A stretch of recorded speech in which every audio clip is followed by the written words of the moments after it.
जय हिंद, वंदे मातरम। आप सभी का स्वागत है आपका अपने टीचर प्रसाद क्लास में। दोस्तों, आज हम लोग देखेंगे साइंस का एक इम्पोर्टेंट चैप्टर, जहां से एग्जाम में आपके प्रश्न पूछे जाते हैं और बहुत सारे प्रश्न पूछे गए हैं। तो वैसे प्रश्नों को आज हम लोग देखेंगे कि कौन कौन से प्रश्न आपके एग्जाम में इस लेसन से बनने वाले हैं और कौन कौन से प्रश्न अभी तक आपके एग्जाम में पूछे गए हैं। तो वो सारे प्रश्नों को हम लोग देखेंगे। तो शुरू से अंत तक क्लास में बने रहिएगा। तो चलिए दोस्तों, सभी लोग लाइव क्लास में जुड़ जाइए। सभी को गुड मॉर्निंग, गुड मॉर्निंग। और आज का सेशन बहुत इंपॉर्टेंट होने वाला है, क्योंकि इस लेसन से आपके एग्जाम में बहुत प्रश्न पूछे गए हैं। तो चलिए दोस्तों, देखते हैं पहला प्रश्न क्या बन सकता है।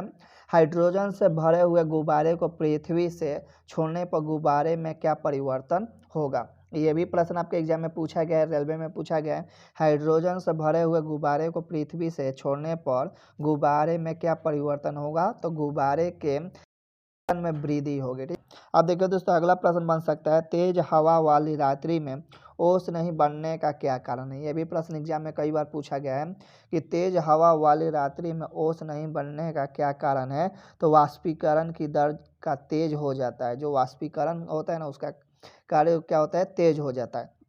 देखिए दोस्तों, आपका अगला प्रश्न बन सकता है, कमरे में रखे रेफ्रिजरेटर का दरवाज़ा खोल देने पर कमरे के तापमान पर क्या प्रभाव पड़ेगा। ये भी प्रश्न आपके कई बार सेटों में देखने को मिला है और आपके प्रश्न आपके मिलते ही होंगे आपके एग्जाम में। ठीक है, तो इसका राइट आंसर होगा कमरे का तापमान बढ़ जाएगा। ठीक है, और ये कई बार आपको सेटों में देखने को मिला है। ठीक है, अब देखिए दोस्तों, अगला प्रश्न बन सकता है, वह थर्मामीटर जो 2000 डिग्री सेल्सियस मापने हेतु उपयुक्त हो उसे क्या कहते हैं। ये भी कई बार एग्जाम में पूछा गया, इंपॉर्टेंट है। तो पूर्ण विकिरण तापमापी या पाइरोमीटर कहते हैं। ठीक है, इंपॉर्टेंट प्रश्न है, यहाँ से बन सकते हैं। अब देखिए दोस्तों, आपके एग्जाम में क्या प्रश्न बन सकता है। तो दोस्तों, आपके एग्जाम में यहाँ से प्रश्न बहुत बार बनता है। फ़ारेनहाइट का हिमांक कितना होता है, क्वथनांक कितना होता है, ये जरूर आपसे एग्जाम में पूछा जाता है। तो हिमांक 32 डिग्री फ़ारेनहाइट होता है और क्वथनांक होता है 212 डिग्री फ़ारेनहाइट। ठीक, और बराबर भाग क्या होता है, 180। ठीक, 180 पर क्या होता है, उसका बराबर होता है। अब देखिए दोस्तों, सेल्सियस सेल्सियस क्या होता है, हिमांक 0 डिग्री सेल्सियस पर होता है और 100 डिग्री पर क्वथनांक यानी उबलता है।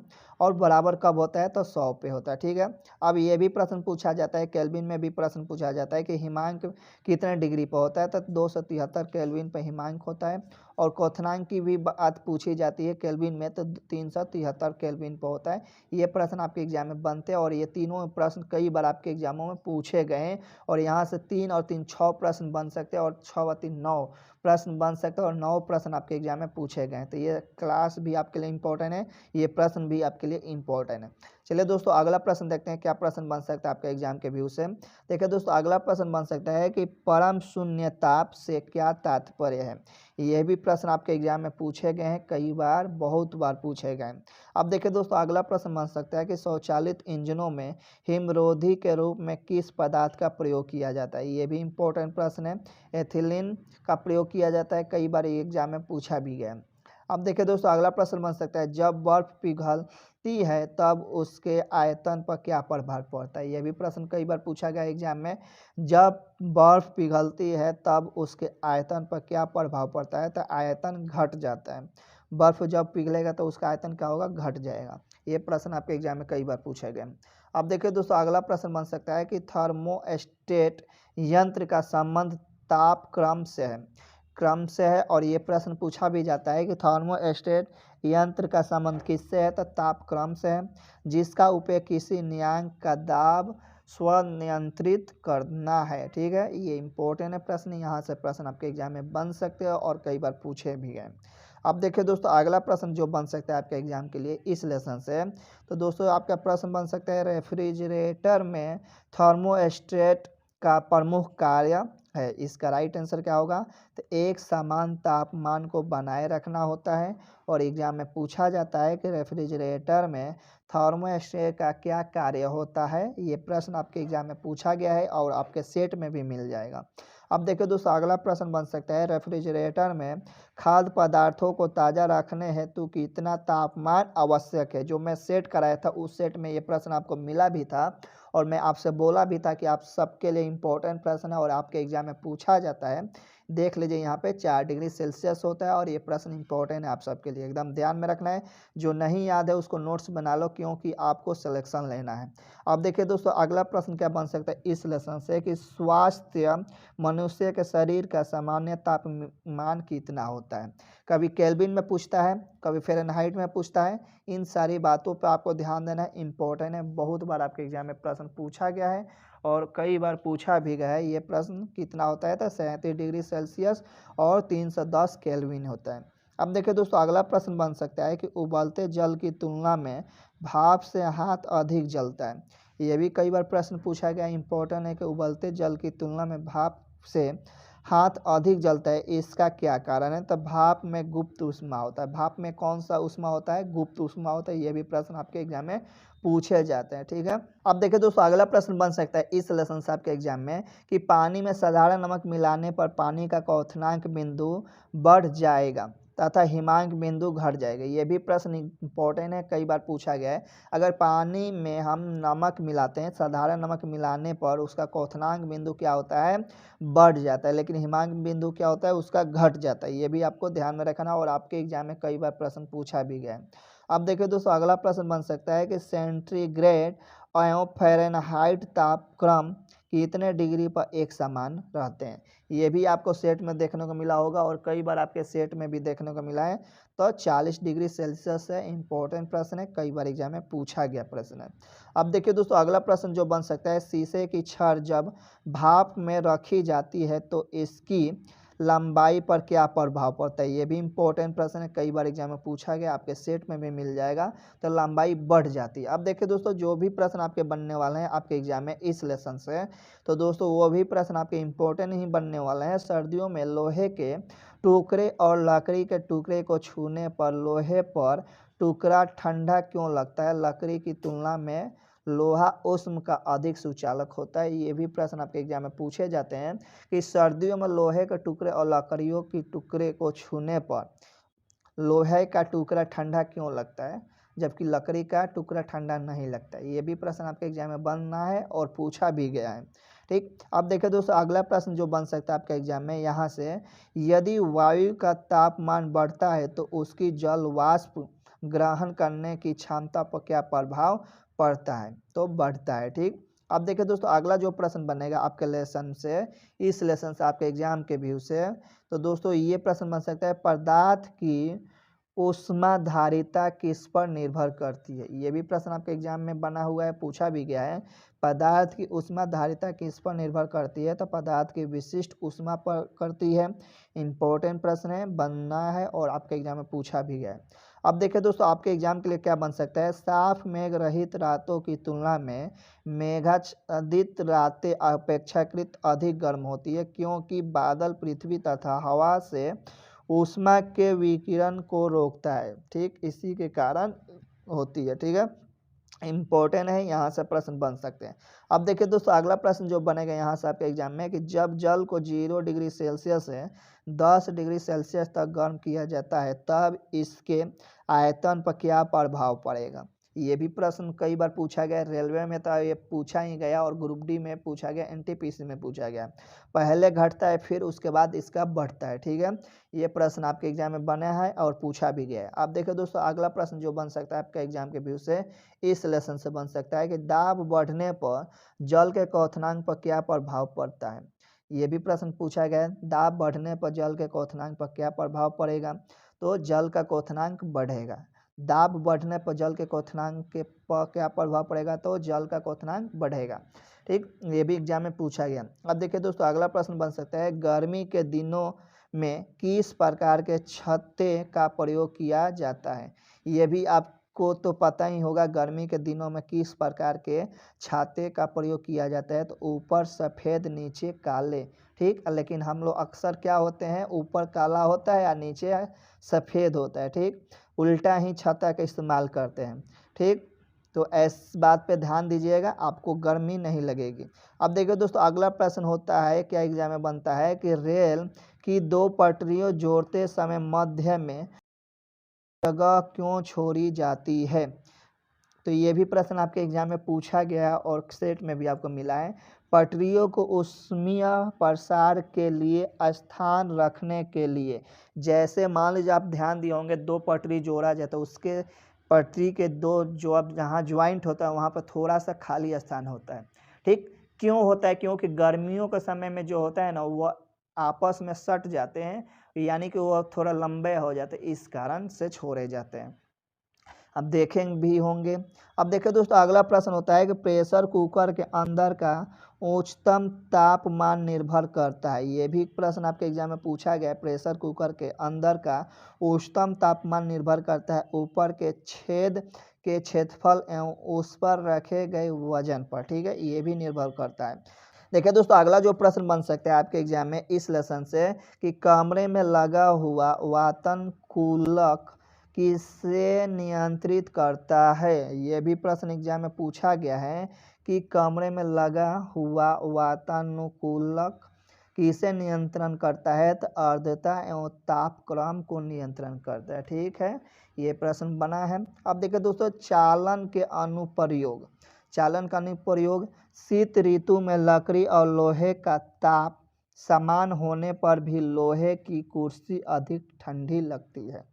ठीक, क्यों लकड़ी कम ठंडी लगती है? आप देखे भी होंगे, और लोहा का जो कुर्सी होगा वो अधिक ठंडा लगा होगा। आपको ठंडा में इसका अनुभव किए होंगे जरूर। अब देखिए दोस्तों, नहीं किए होंगे तब ठंडा आ रहा है, इसमें अनुभव कर लीजिएगा। ठीक है, अब देखिए दोस्तों, अगला प्रश्न बन सकता है आपके एग्जाम में कि चीनी मिट्टी के प्याले में चाय पीना धातु के प्याले में चाय पीने से अधिक आसान होता है। यह भी आप अनुभव किए होंगे। यह भी प्रश्न पूछा जाता है कि चीनी मिट्टी के प्याले में चाय पीना आसान होता है कि धातु के प्याले में चाय पीना आसान होता है। ये भी प्रश्न आप देख सकते हैं। नहीं विश्वास है तो थोड़ा आज जाकर ट्राई कर लीजिए। एक कप में जो चीनी मिट्टी का कप है उसमें थोड़ा चाय ले लीजिए, और एक धात्विक जो कप है उसमें चाय ले लीजिए या पानी ही ले लीजिए, और दोनों को थोड़ा पी कर देखिए उसमें क्या अनुभव होता है आपको। ठीक है, ये कोशिश कीजिए आप लोग।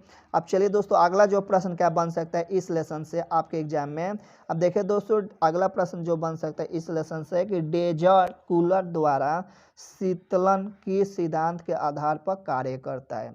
यहाँ से प्रश्न बन सकते हैं, और एग्जाम में अभी तक ये प्रश्न नहीं पूछा गया है, वाष्पन शीतलन के सिद्धांत पर। ठीक, अगला प्रश्न जो बन सकते हैं यहाँ से कि किस तरल की विशिष्ट ऊष्मा सर्वाधिक होती है।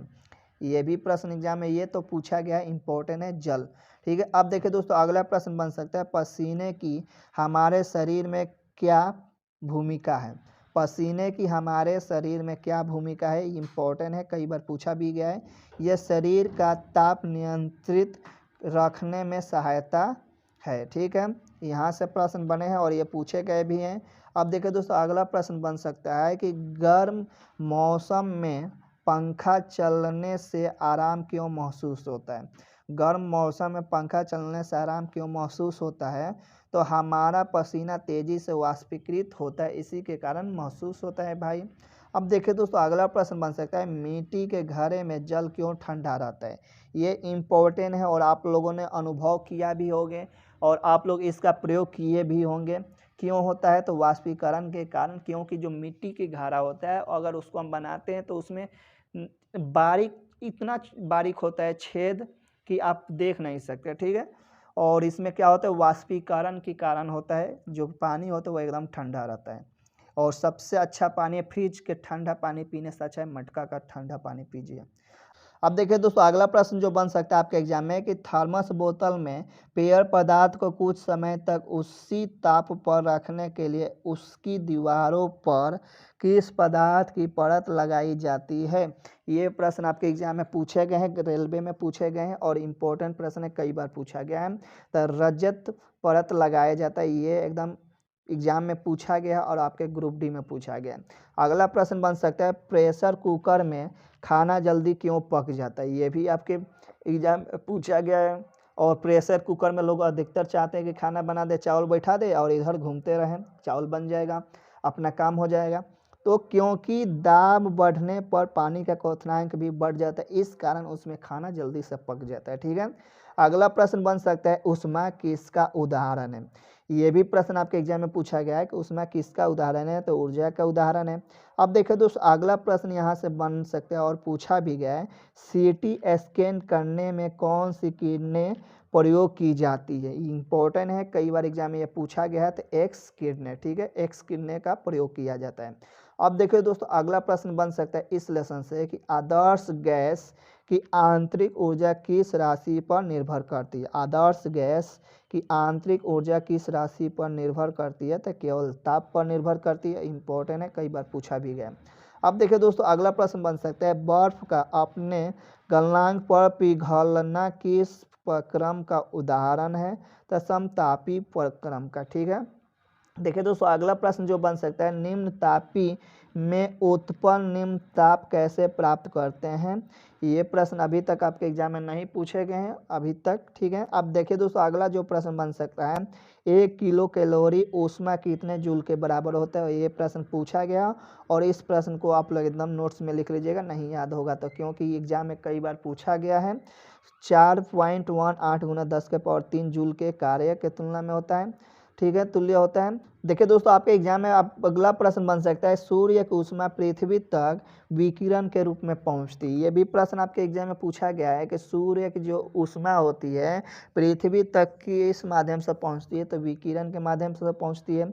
पॉलिश किए गए जूते धूप में जल्दी गर्म नहीं होते हैं।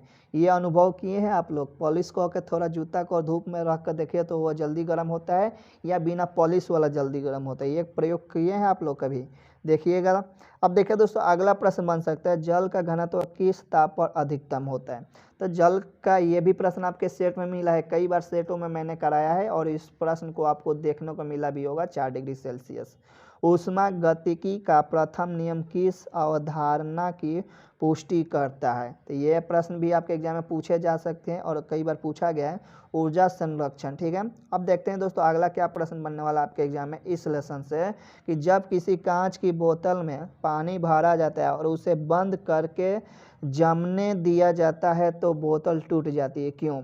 ये भी प्रयोग किए होंगे कुछ लोग, क्योंकि पानी जमने पर फैलता है। जो पानी अगर आप बंद करके बोतल रख दीजिए फ्रिज में, और क्या होगा, जम जाएगा तो फैलेगा ही, तब फैलेगा तो फटेगा ही, तो ये होता है। अब देखिए दोस्तों अगला प्रश्न क्या बन सकता है, कि ऊंचाई बढ़ने के साथ साथ जल का क्वथनांक क्यों घटता है। ये भी प्रश्न एग्जाम में पूछा गया, क्योंकि ऊंचाई बढ़ने के साथ वायु दाब घट जाता है, इस कारण बढ़ जाता है, ठीक है। ठोस कपूर से वाष्प बनने की प्रक्रिया को क्या कहते हैं, और एग्जाम में पूछा भी गया और आपको सेट में मिला भी है, ठीक है। तो ये कई बार मिला है और आपको ध्यान में भी होगा। अब देखिए दोस्तों अगला जो प्रश्न बन सकता है, ऊष्मा किस प्रक्रिया द्वारा तीव्र गति से स्थानांतरित होती है, तो विकिरण। और ये भी प्रश्न आपको सेट में मिला है और आपको देखने को मिला है। देखिए दोस्तों अगला प्रश्न बन सकता है, किसी पदार्थ का तापमान परिवर्तन किए बिना द्रव से गैस में परिवर्तन करने के लिए आवश्यक ऊष्मा को क्या कहते हैं, तो वाष्प की गुप्त ऊष्मा कहते हैं। ये प्रश्न आपके एग्जाम में पूछे गए, इंपॉर्टेंट है। देखिए दोस्तों यहाँ से प्रश्न बन सकता है, एक कृष्णिका किसे उत्सर्जित करता है, तो सभी तरंगदैर्घ्य का विकिरण को, ठीक है। ये प्रश्न बन सकते हैं। अगला प्रश्न बन सकता है कि एथिल एल्कोहल किस तापमान पर जमता है। ये 144 डिग्री पर जमता है, ये एकदम ध्यान में रखना है। एथिल एल्कोहल जो क्या होता है, कितने डिग्री पर, तो 144 डिग्री पर। अब देखिए दोस्तों अगला जो प्रश्न बन सकता है, तारों के अंदर ऊर्जा उत्पन्न के लिए कौन सी अभिक्रियाएं होती है। ये भी प्रश्न आपके एग्जाम में बन सकता है और पूछा नहीं गया अभी तक, कि तारों के अंदर ऊर्जा उत्पन्न के लिए कौन सी अभिक्रियाएं होती है, तो ताप नाभिकीय अभिक्रियाएं होती है। और इम्पोर्टेंट प्रश्न है, कई बार आपसे पूछा गया है, ठीक है। देखिए दोस्तों अगला प्रश्न बन सकता है, तारों का रंग क्या प्रदर्शित करता है, तो तारों का रंग क्या प्रदर्शित करता है, ये भी एग्जाम में पूछा गया है, तो उनका तापमान प्रदर्शित करता है। अगला प्रश्न बन सकता है दोस्तों, ऊनी कपड़े शरीर को गर्म क्यों रखते हैं। यहाँ से ये प्रश्न बन सकता है कि ऊनी कपड़े शरीर को गर्म क्यों रखते हैं, तो क्योंकि ऊन ऊष्मा का एक खराब चालक है। इसलिए देखिए दोस्तों, अगर आपको ये वीडियो पसंद आया तो वीडियो को लाइक कर दीजिए। इस चैनल पर नए हैं तो चैनल को सब्सक्राइब कर बेल आइकन को दबाकर ऑल प्रेस कर दे, ताकि नए वीडियो का नोटिफिकेशन सबसे पहले आप तक पहुंचे। अगर इसके पहले का वीडियो नहीं देखा तो जाकर प्लेलिस्ट में देख सकते हैं, वहाँ पर आपको सारा वीडियो मिल जाएगा। तो जल्दी से चैनल को सब्सक्राइब कर ले सारे क्लास को देखने के लिए, क्योंकि आपकी जो क्लास की टाइमिंग है सुबह 7:30 में हिंदी की क्लास है, दूसरी क्लास है आपकी 9:30 में साइंस की, तीसरी क्लास है 2:30 मैथ, और चौथी क्लास है आपकी रात 9 बजे। तो इन सारे क्लासों को देखने के लिए चैनल को तुरंत सब्सक्राइब कर लें। तो दोस्तों फिर मिलते हैं हम लोग नेक्स्ट क्लास में, तब तक के लिए दीजिए इजाज़त। जय हिंद, जय भारत।